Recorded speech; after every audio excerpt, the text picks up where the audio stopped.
Hi hello welcome you all to econometrica. I am Kavya.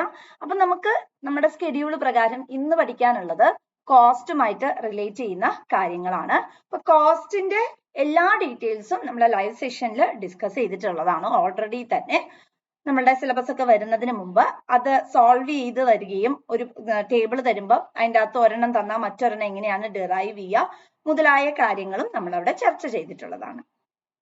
So the first question is, in economics, the term cost generally refers to. Right answer is opportunity cost ആണ്. Opportunity cost എന്ന് പറയുന്നത് ഗോഡ്ഫ്രിഡ് ഹാബർലർ ആണ് അത് put forward ചെയ്തത്. Opportunity cost എന്ന് പറഞ്ഞാൽ it is the cost of next best alternative that is foregone. ഞാൻ pen produce ചെയ്യുകയാണ്, പെൻസിൽ പ്രൊഡ്യൂസ് ചെയ്യുന്നില്ല. സോ ഈ പെന്ന് പ്രൊഡ്യൂസ് ചെയ്യുമ്പോൾ ഞാൻ പെൻസിൽ വേണ്ടെന്ന് വെച്ചില്ലേ, അപ്പൊ ചിലപ്പോൾ എനിക്കൊരു അഡീഷണൽ കോസ്റ്റ് ആയിരിക്കാം പെന്ന് പ്രൊഡ്യൂസ് ചെയ്യാൻ വന്നത്, അല്ലെങ്കിൽ ആ പെന്ന് പ്രൊഡ്യൂസ് ചെയ്യാൻ മൊത്തത്തിൽ വന്നിരിക്കുന്ന ചിലവ്. അതിനെയാണ് ഓപ്പർച്യൂണിറ്റി കോസ്റ്റ് എന്നുള്ളത് കൊണ്ട് ബേസിക്കലി മീൻ ചെയ്യുന്നത്. Fixed cost are those data that remains constant ആണ് അല്ലെ. ഫിക്സഡ് കോസ്റ്റ് എന്ന് പറയുമ്പോൾ ബിൽഡിംഗ്, ലാൻഡ് അങ്ങനെയൊക്കെ വരുന്ന കോസ്റ്റിനെയാണ് ഫിക്സഡ് കോസ്റ്റ് എന്ന് പറയുന്നത്. അത് എത്ര ഔട്ട്പുട്ട്, ഇപ്പൊ ഒരു പീസ് ഓഫ് ലാൻഡ് ഉണ്ടെങ്കിൽ ആ ലാൻഡിന്റെ അകത്ത് നമ്മള് എന്ത് ചെയ്യുന്നു, പ്രൊഡക്ഷൻ അണ്ടർടേക്ക് ചെയ്യുകയാണെങ്കിൽ ആ ലാൻഡ് എന്ന് പറയുന്നത് എപ്പോഴും എന്താ, കോൺസ്റ്റൻസി ഉണ്ട് അല്ലെ. അവിടെ ഫ്ലക്ച്വേഷൻസ് വരുന്നില്ല, കോൺസ്റ്റൻസി എന്തായാലും അവിടെ ഒക്കർ ചെയ്യുന്നുണ്ട്. അതായത് ഒരു പ്രോപ്പർട്ടിയിൽ ഒരു പെർട്ടിക്കുലർ 1 ഏക്കർ ഭൂമി ഉണ്ടെങ്കിൽ അവിടെ കൃഷി ഇറക്കുവാണെങ്കിൽ നമുക്ക് എത്ര കൃഷി വേണമെങ്കിലും ഇറക്കാം ആ ഒരു ഏക്കർ ഭൂമിയിൽ. കൃഷിയുടെ എണ്ണം കൂടുന്നു അല്ലെങ്കിൽ നമ്മൾ കൾട്ടിവേറ്റ് ചെയ്യുന്ന ക്രോപ്സിന്റെ എണ്ണം കൂടുന്നു വെച്ച് ലാൻഡ് കൂടുന്നില്ല അല്ലെ. ലാൻഡിന്റെ നേച്ചർ എപ്പോഴും കോൺസ്റ്റന്റ് ആണ്. Which of the following is a variable cost for manufacturing firm? ഒരു മാനുഫാക്ചറിങ് സംബന്ധിച്ച അല്ലെങ്കിൽ ഫേമിനെ സംബന്ധിച്ച് എപ്പോഴും ഇങ്ങനെ മാറിക്കൊണ്ടിരിക്കുന്ന ചിലവ് ഏതാണെന്ന്. റൈറ്റ് ആൻസർ ഇലക്ട്രിസിറ്റി ചാർജസ് ആണ്. നമ്മളിപ്പോ മെഷീൻസ് ഉണ്ടാവില്ലേ, ഒരു മാനുഫാക്ചറിങ് ഇൻഡസ്ട്രിയുടെ ക്യാരക്ടർ എടുത്താൽ അവിടെ മെഷീൻസ് ഉണ്ടാവും. അപ്പൊ ആ മെഷീൻ ഓരോ ഇലക്ട്രിസിറ്റി അല്ലെങ്കിൽ ഓരോ മാനുഫാക്ചറിങ് യൂണിറ്റ്സിലും ചിലപ്പോൾ 2 കമ്മോഡിറ്റി ഉണ്ടാക്കാനായിരിക്കും, ചിലപ്പോൾ 3 കമ്മോഡിറ്റി ഉണ്ടാക്കാനായിരിക്കും. അപ്പൊ അവിടെ ഇലക്ട്രിസിറ്റി കോസ്റ്റ് എന്ന് പറയുന്നത് it keeps on fluctuating. Sum of fixed cost and variable cost is known as total cost ആണ്. കാരണം ഒരു പെർട്ടിക്കുലർ ഫേമിന്റെ കൺസിഡറേഷൻ അല്ലെങ്കിൽ ഒരു ഇൻഡസ്ട്രിയുടെ കൺസിഡറേഷനിലേക്ക് പോകുമ്പോൾ മൊത്തം ചെലവാണ് അവിടെ ഉദ്ദേശിക്കുന്നത്. അപ്പൊ മൊത്തം ചെലവിനെ നമ്മൾ എന്തായിട്ടാ വിളിക്കുക, fixed cost and variable cost. The cost that has already been incurred and cannot be recovered. നമ്മൾ ഓൾറെഡി അത് ഉണ്ടാക്കി കഴിഞ്ഞു അല്ലെങ്കിൽ ചെലവാക്കി കഴിഞ്ഞു, ഇനി ഒരിക്കലും അത് നമുക്ക് വീണ്ടും അത് റീഗെയിൻ ചെയ്യാൻ പറ്റില്ല. സേ ഫോർ എക്സാമ്പിൾ, ഒരു മെഷീന് 1 ലക്ഷം രൂപ കൊടുത്ത് നമ്മൾ വാങ്ങിച്ചു. നാളെ ആ മെഷീൻ നമ്മൾ വിൽക്കുന്ന സമയത്ത് 1 ലക്ഷം രൂപ നമുക്ക് തിരിച്ചു കിട്ടില്ല. 80,000 രൂപയോ അല്ലെങ്കിൽ 60,000 രൂപയോ ഒക്കെ ആയിരിക്കും. അങ്ങനെ ഒരു ഡിപ്രിസിയേഷൻ എന്ന് പറയുന്നത് തേയ്മാന ചെലവ് വരും അല്ലെ. അങ്ങനെ നമ്മളൊരു പെർട്ടിക്കുലർ കമ്മോഡിറ്റി വാങ്ങുമ്പോൾ ബൾക്കായിട്ടുള്ള എമൗണ്ട് നമ്മൾ നടത്തി, പക്ഷെ അത്രയും എമൗണ്ട് നമുക്ക് വിൽക്കുമ്പോൾ തിരിച്ചു കിട്ടില്ല. അത്തരത്തിലുള്ള കോസ്റ്റിനെയാണ് സങ്ക് കോസ്റ്റ് എന്നുള്ളത് കൊണ്ട് ഉദ്ദേശിക്കുന്നത്. When marginal cost is less than average cost, എന്താ സംഭവിക്കുന്നത്, ആവറേജ് കോസ്റ്റ് is falling. നമ്മൾ ഇങ്ങനെ ഒരു കർവ് വരയ്ക്കും. This is marginal cost and average cost. അപ്പൊ ഇതിൽ നമ്മൾ വരയ്ക്കുന്ന സമയത്ത് ഇവിടെ മാർജിനൽ കോസ്റ്റ് നമുക്കറിയാം addition to the total cost ആണ്. ആവറേജ് കോസ്റ്റ് എന്ന് പറഞ്ഞിട്ട് ഇതെല്ലാ കോൺസെപ്റ്റ്സും നമ്മൾ ലൈവിൽ എക്സ്പ്ലെയിൻ ചെയ്തിട്ടുള്ളതാണ്. ആവറേജ് കോസ്റ്റ് എന്ന് പറഞ്ഞപ്പം 2 പെന്ന് പ്രൊഡ്യൂസ് ചെയ്യാനായിട്ടുള്ള ടോട്ടൽ കോസ്റ്റ് 20 രൂപയാണെങ്കിൽ 1 പെന്ന് പ്രൊഡ്യൂസ് ചെയ്യാൻ എത്രയാ, 10 രൂപയാ വരുന്നത്. ഇതിനെയാണ് ആവറേജ് കോസ്റ്റ് എന്ന് പറയുന്നത്. ടോട്ടൽ കോസ്റ്റിൽ സപ്പോസ് 20, 30, 40 ഇങ്ങനെ വരികയാണെങ്കിൽ മാർജിനൽ കോസ്റ്റ് ആദ്യം ഡാഷ്, ഇവിടെ അഡീഷണൽ വന്ന 10, ഇവിടെ അഡീഷണൽ വന്ന 10, ദാറ്റ് ഇസ് മാർജിനൽ കോസ്റ്റ്. ഇതിനെ ബേസ് ചെയ്ത് നമ്മൾ ഗ്രാഫിക്കൽ മെത്തേഡ് അല്ലെങ്കിൽ ഗ്രാഫ് ആണ് ഇവിടെ പ്ലോട്ട് ചെയ്തിട്ടുള്ളത്. അപ്പൊ ഇവിടെ ജനറലി പറയുന്നത് മാർജിനൽ കോസ്റ്റ് ആവറേജ് കോസ്റ്റിനേക്കാളും താഴെ ഇരിക്കുമ്പോൾ ആണല്ലോ. ആവറേജ് കോസ്റ്റ് എന്താ, താഴത്തോട്ട് തന്നെയാണ് പോകുന്നത് അല്ലെ, ഫോളിംഗ് തന്നെയല്ലേ.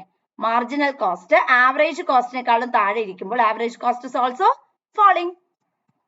മാർജിനൽ കോസ്റ്റ് എന്ന് പറഞ്ഞാൽ it is the cost of producing 1 more unit of output അല്ലെ. ഞാൻ പറഞ്ഞു 20, 30, 40 എന്ന് പറഞ്ഞ് ടോട്ടൽ കോസ്റ്റ് തന്നാൽ ഒരു കമ്മോഡിറ്റി, 2 കമ്മോഡിറ്റി, 3 കമ്മോഡിറ്റി ആണ്. മാർജിനൽ കോസ്റ്റ് എത്രയാ, ആദ്യം ഡാഷ്, രണ്ടാമത്തെ കമ്മോഡിറ്റി പ്രൊഡ്യൂസ് ചെയ്യാൻ 10 രൂപയും കൂടിയായി, അടുത്ത കമ്മോഡിറ്റി പ്രൊഡ്യൂസ് ചെയ്യാൻ 10 രൂപയായി. അപ്പൊ അഡീഷണൽ ആയി വരുന്നതിനെയാണ് മാർജിനൽ കോസ്റ്റ് എന്ന് പറയുന്നത്. In the short run, which of the following costs must decline continuously as output declines? ഇതാണ് നമ്മളുടെ ആവറേജ് ഫിക്സഡ് കോസ്റ്റ്. എല്ലാത്തിന്റെയും ഷേപ്പ് നമ്മൾ ക്ലാസ്സിൽ ഡിസ്കസ് ചെയ്തതാണ്. ആവറേജ് ഫിക്സഡ് കോസ്റ്റിന്റെ ഷേപ്പ് റെക്ടാങ്കുലർ ഹൈപ്പർബോളയാണ്. Rectangular hyperbola. അതായത് നമ്മൾ ആദ്യം ബിസിനസ് സ്റ്റാർട്ട് ചെയ്യുന്ന സമയത്ത് നമുക്ക് ഹെവി ആയിട്ടുള്ള കോസ്റ്റ് വരാനുള്ള സാധ്യതയുണ്ട്. പക്ഷെ പിന്നീട് നമ്മൾ ബിസിനസ് സെക്ടറിലെ എക്സ്പീരിയൻസ്ഡ് ആകുമ്പോൾ നമുക്ക് വരുന്ന ചെലവ് എന്ന് പറയുന്നത് കുറഞ്ഞ് കുറയാനുള്ള ഒരു സാധ്യത ഉണ്ട്. Which of the following statement is correct regarding relationship between average cost and marginal cost? When MC is greater than AC, AC is rising. അല്ലെ നോക്കിക്കേ, MC AC യെക്കാളും കൂടുതലാകുമ്പോൾ, അല്ലെ കൂടുതൽ മീൻസ് ഇതല്ലേ വലുത്, ഉള്ളിലല്ലേ വലുത്, അങ്ങനെയാകുമ്പോൾ AC ക്ക് എന്ത് സംഭവിക്കുന്നു? AC യും മുകളിലോട്ട് പോകണം. MC is greater എന്ന് പറഞ്ഞാൽ ആദ്യം MC വന്നിട്ടല്ലേ AC. Yes.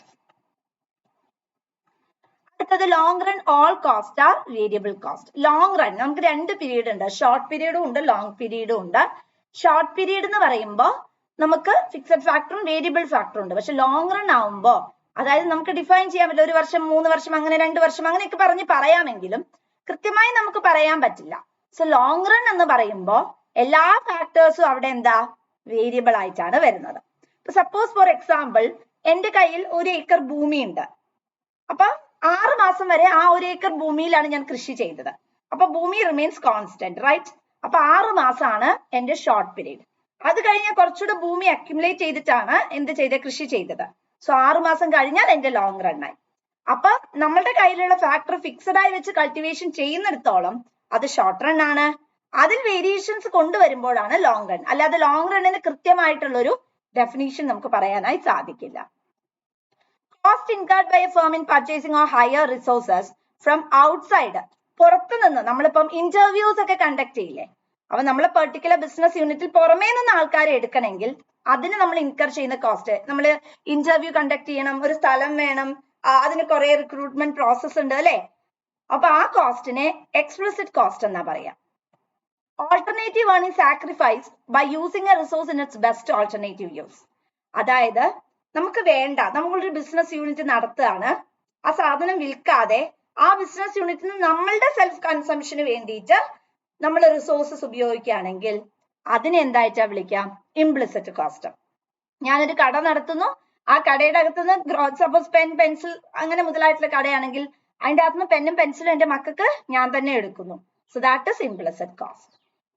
Long run cost കർവിന്റെ ഷേപ്പ് അത് യു ഷേപ്പ് ആണ് വരിക. ലോങ് റൺ കോസ്റ്റ് കർവിന്റെ ഷേപ്പ് യു ഷേപ്ഡ് ആണ്. അതായത് ആദ്യം നമ്മുടെ ഔട്ട്പുട്ട് ഇൻക്രീസ് ചെയ്യുന്നതനുസരിച്ച് കോസ്റ്റ് വരും, പിന്നെ ഔട്ട്പുട്ട് ഇൻക്രീസ് ചെയ്യുന്നതനുസരിച്ച് കോസ്റ്റ് കുറയും, അതൊരു മീഡിയം ലെവലാകും, പിന്നെയും അത് ഇൻക്രീസ് ചെയ്യും. കാരണം എക്സ്പീരിയൻസ് കിട്ടുന്നത് കൊണ്ടാണ് ഇവിടെ മുതൽ ഇവിടെ വരെ കോസ്റ്റ് സ്റ്റേബിൾ ആയി നിൽക്കുന്നത്. കാരണം നമുക്കറിയാം എങ്ങനെ നമ്മൾ റിസോഴ്സസിനെ ടാബുലേറ്റ് ചെയ്യണമെന്ന്. Economies of scale causes long run average cost fall. എങ്ങനെയാ വരിക? കാരണം എന്താ വെച്ചിട്ടുണ്ടെങ്കിൽ LIC കാർ നമുക്ക് വളരെയധികം സ്യൂട്ടബിൾ ആയിട്ട് പ്രൊഡക്ഷൻ ചെയ്യാനായി സാധിക്കുന്നു. പ്രൊഡക്ടിവിറ്റി എന്ന് പറയുന്നത് ഹൈക്ക് ചെയ്യാനായിട്ടും സാധിക്കുന്നു. സോ അങ്ങനെ വരുന്ന സമയത്ത് ഇറ്റ് വുഡ് മീൻ അ ലോട്ട് അല്ലെ. കാരണം നമുക്ക് വളരെ എഫക്റ്റീവ് ആയിട്ട് നമുക്ക് വളരെ പ്രോമിസിംഗ് ആയിട്ട് റിസോഴ്സസ് മൊബിലൈസ് ചെയ്യാനായി സാധിക്കും.